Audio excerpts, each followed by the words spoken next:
కూడా కట్టుకున్నాను. నేను కట్టుకొని ఇంక కింద పార్టీ ఆఫీస్ కూడా అంటే ఇంత గొడవ జరుగుతున్నప్పుడు అందులో మీ ఇద్దరు కలిసి జీవిస్తున్నారని వివాదం వస్తూ ఉన్నప్పుడు మీరిద్దరు ఒక్క చోట ఎందుకు కట్టుకోవడం? కనీసం ఆ వివాదాలకు ఫుల్ స్టాప్ పెడదాం, ఆయనకు ఫ్యామిలీ ఉంది, పిల్లలు ఉన్నారు, నాకు ఎవరో ఏదో చేశారని మా రాజకీయ భవిష్యత్తుని మేమెందుకు భూస్థాపితం చేసుకోవాలని మేము ఆలోచించాం. అదే డౌట్ వచ్చి అదే అంటే ఇద్దరు ఒక్క చోట ఉంటేనే రాజకీయ భవిష్యత్తు ఉంటుందా? వేరే వేరే ఇళ్లలో ఉంటే రాజకీయ భవిష్యత్తు ఉండదా? పై అంతస్తులో కింద అంతస్తులో ఉంటేనే రాజకీయ భవిష్యత్తు ఉంటుంది కదా. నా ఫ్యామిలీ దూరం పెట్టారు కదా, ఆ ఎలిగేషన్స్ నా ఫ్యామిలీ నన్ను దూరం పెట్టారు. ఇతనికి ఎవరు లేకనా ఒంటరి అయ్యారు, ఇక్కడ కార్యక్రమాలు చేయాల్సి వచ్చింది. అలాంటప్పుడు నేను ఇక్కడ ఉండాల్సి వచ్చింది. అది కూడా నేను మార్నింగ్ టు ఈవినింగ్ వరకు ఉండి నేను మళ్ళీ వేరే ఇంటికి వెళ్ళి ఉండడం జరిగేది.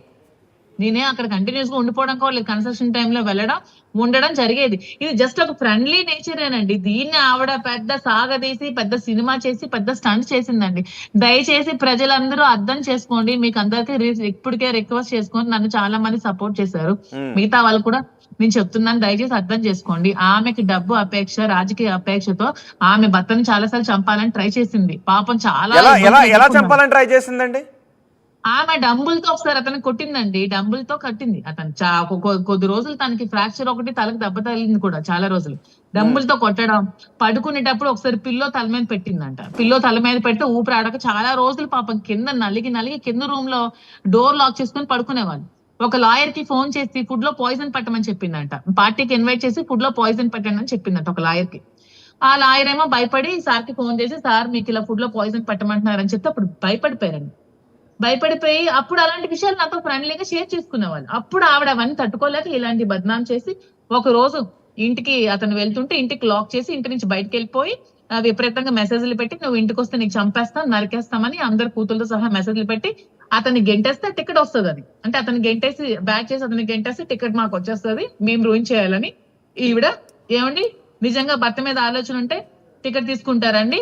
టికెట్ తీసుకుని ఈ పాప ఈవిడ వీళ్ళ అల్లుడు ఎవరో ఉంటే వాళ్ళ అల్లుడు ఎవరో కూడా తెలియదు ఊర్లో, అలాంటి అబ్బాయిని కూడా తీసుకొచ్చి కొండ వయసు ఊరంతా తిప్పేసి అయ్య బాబాయ్ పార్టీని గ్రాఫ్ అమాంతంగా కూల్చేసిందండి బాబాయ్ పార్టీ. అప్పుడు వరకు వైఎస్ఆర్సీపీ 60, టీడీపీ 40లో ఉండేది, 60-40 రేషియోలో ఉండేది.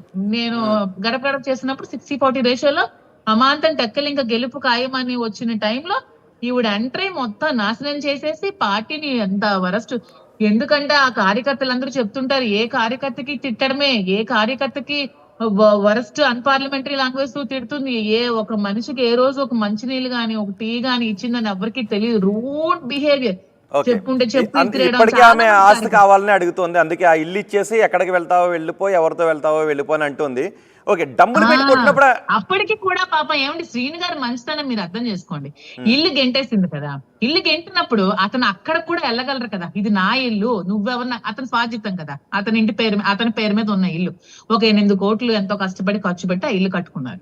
చాలా చాలా మంచిగా కట్టుకున్నప్పుడు ఆవిడ లాక్ చేసి తన్నేసినప్పుడు బయటికి పాపం అతను అప్పుడు కూడా వెళ్ళొచ్చండి, ఇది నా ఇల్లు నువ్వెవరు ఇక్కడ నుంచి పో అని అడగొచ్చు. ఆలోచించి ఆ ఇల్లు వదిలేసి పాపం రోడ్డు మీదకి వచ్చి 3 రోజులు కార్ లో పడుకొని, 3 రోజులు ఆఫీస్ లో పడుకొని, 3 రోజులు పార్టీ ఆఫీస్ లో పడుకొని, ఇంత నాయకుడే ఇన్ని కోట్లు చూసిన అతనే పాపం మీరు ఆశ్రయం ఇచ్చారా? ఆ తర్వాత పలాస వెళ్ళారండి పాపం, వాళ్ళ మదర్ వాళ్ళ ఇంటికి వెళ్ళారు. ఎప్పుడు నా ఇంట్లో ఆశ్రయం ఇచ్చి నేను ఎప్పుడు చెప్పాను, మా ఇంటికి ఎప్పుడు అతను రాలేదు. పలాస వెళ్ళి వాళ్ళ మదర్ దగ్గర ఉన్నారు. పాపం పలాస వాళ్ళ మదర్ ని పాపం 30 సంవత్సరాలు ఇతను పెళ్లి జీవితంలో, ఇతను వైవాహిక జీవితంలో 30 సంవత్సరాల తల్లిని ఎప్పుడూ చూడలేదు, తల్లిని ఎప్పుడు హింసిస్తూనే వచ్చింది. అసలు యాక్చువల్ గా ఇతను ఎప్పుడో తల్లిని చూడకపోతే లా ప్రకారం పేరెంట్స్ ని చూడని వైఫ్ కి డైవర్స్ ఇచ్చే రైట్ ఎవ్రీ హస్బెండ్ కి ఉంది. Every husband has that right. Divorce ఇచ్చేయమని అంటున్నారా? శ్రీనివాస్ కి మీరు సలహా ఇస్తున్నారా? నేను ఎప్పుడు సలహా ఇవ్వలేదండి. ఇచ్చుంటే ఈ డైవర్స్ నోటీస్ మేము 2 years బిఫోర్ అతను పంపించుండేవారు కదా. నేనెప్పుడు కూడా శ్రీను గారు మీరు ధైర్యంగా ఉండండి, ఇంకో చిన్న పాప ఉంది కదా, మీరు డైవర్స్ ఇస్తే చిన్న పాప పెళ్లికి ఇబ్బంది అవుద్ది, మీరు డైవర్స్ ఇవ్వక మీరు దూరంగా ఎలాగా ఉంటున్నారు, ఆవిడకి ఇవ్వాల్సిన ఇల్లు ఆవిడకి ఇవ్వాల్సిన ఫ్యాక్టరీ ఇచ్చారు, మీరు దూరంగా ఉండండి, అమ్మాయి పెళ్లి మీరు కలిసి చేయాలి కాబట్టి డైవర్స్ తీసుకోకండి, అమ్మాయి పెళ్లికి తల్లిదండ్రులు అనే వాళ్ళు ఇద్దరు అటెండ్ అవ్వాలి, మీరే కదా కాల్ కడగాలి, కలిసి ఉండండి అని నేను ఎప్పుడు బాగా చెప్పేదానండి. చెప్పినప్పుడు అతను ఓకే అని చెప్పి ఉండేవారు. అంటే వాళ్ళు అతనికి పాపం థ్రెట్ ఉంది కాబట్టి అతనంటే అతని ప్రాణ భయంతో ప్రాణ భీతితో బయట ఉండేవాళ్ళు. అదే ఇప్పుడు ఇక్కడ కూడా వచ్చేస్తానంటే మరి అతని సెక్యూరిటీ ఎక్కడ ఉంటది?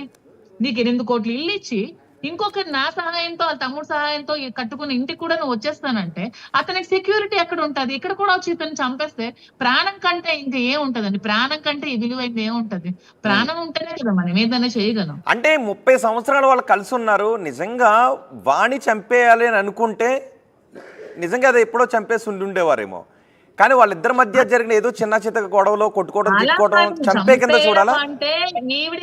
అంటే ఈవిడ చుట్టూ ఒక కోటరీ తయారైందండి.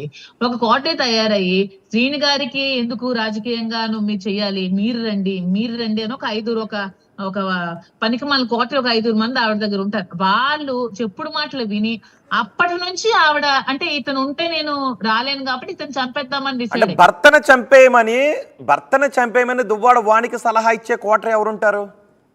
ఆవిడ దగ్గర చుట్టూ మొన్న సార్ మీదకి ఎవరైతే అటాక్ చేయడానికి వచ్చారో, సార్ ఎవరి పేర్లు అయితే ఎఫ్ఐఆర్ లో ఫైల్ చేయించారో, సార్ నా కోటరీ వచ్చారు కదా, సార్ మీదకి రాడ్లు పట్టుకొని కోయడానికి వచ్చారు కదా ఒక కోటరీ, ఒక 5 సారు ఎఫ్ఐఆర్ లో కూడా ఆ 5 అండి.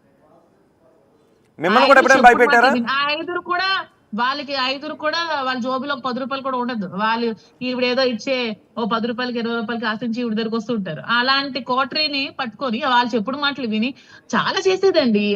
పార్టీకి ఎగ్నెస్ట్ గా ఇతని మీద ఎగ్నెస్ట్ గా కొంతమందిని ఆ అధిష్టానం దగ్గరికి పంపించడం, ఇతని గురించి చెడుగా చెప్పించడం, ఇంకొంతమంది నాయకుల దగ్గరికి అంటే దువ్వాడ శ్రీనివాస్ గురించి మిమ్మల్ని ఎప్పుడైనా బెదిరించారా? నా భర్తను వదిలే కలిసి ఉంటున్నారు మీరు అనే విషయం గురించి మీతో ఎప్పుడైనా మాట్లాడించారా? పోనీ ఏంటండి, దువ్వాడ శ్రీనివాస్ మీరు కలిసి ఉంటున్నారని రూమర్స్ వేశారు అని అంటున్నారు కదా, ఆవిడ కానీ వాణి కానీ వాణికి సంబంధించిన వాళ్ళు కానీ ఈ విషయంలో మీతో ఎప్పుడైనా మాట్లాడారా?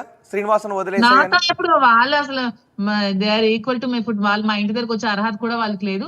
నేను మాత్రం వాణితో మాట్లాడడానికి నేను ట్రై చేశాను. నేను మెసేజ్ చేశాను, వాణి గారు మీరు అప్పుడు ఎప్పుడు శ్రీని గారు పలాసలో ఉంటున్న టైంలో నా మీద ఎలిగేషన్స్ ఊర్లో చేస్తున్న టైంలో నా మీద ఇంకొంతమంది నా చుట్టూ ఉన్న క్యాడర్ మీద, నాతో ఎవరైతే ట్రావెల్ చేస్తారో ఈ మండల అధ్యక్షుడు వాళ్ళ మీద ఈవిడ అలా చేస్తుంటే నేను ఫోన్ చేసి నేను మీ ఇంటికి వస్తాను, నేను మీ ఇంటికి వీళ్ళతో పాటు వస్తాను, మనందరం కూర్చొని మాట్లాడుకుందాం, ఈ సమస్యని ఇక్కడే సామరస్యంగా పరిష్కరించుకుందాం, దీన్ని ఇంకా లాగొద్దు తెగేదాకా లాగితే ఇరు కుటుంబాలు కూడా రోడ్డు పాలవుతాం, దయచేసి మనం కలిసి మాట్లాడుకుందాం. అంటే అబ్బో ఎంత పెద్ద గొడవ పెట్టిందండి, నువ్వెవరు నాతో వచ్చి మాట్లాడడానికి, మీరెవరు నాతో రావడానికి, నాకు ఇవన్నీ మాట్లాడడానికి లేదు, నాకు టికెట్ అని ఈ విధంగా ఆవిడ ఆలోచించుకొని కనీసం మాట్లాడడానికి కూడా అవకాశం ఇవ్వలేదు.